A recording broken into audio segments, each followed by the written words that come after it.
Climate change refers to long-term shifts in temperatures and weather patterns.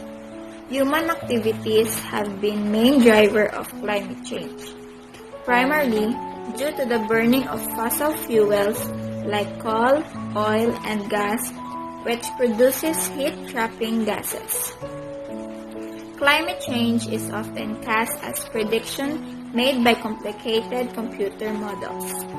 But the scientific basis for climate change is much broader and models are actually only one part of it. Since 1880, average global temperatures have risen by 2. Land areas have warmed faster than water surfaces, with the Arctic warming the most. Daily records heights now outweigh daily records low, 2-1 in United States.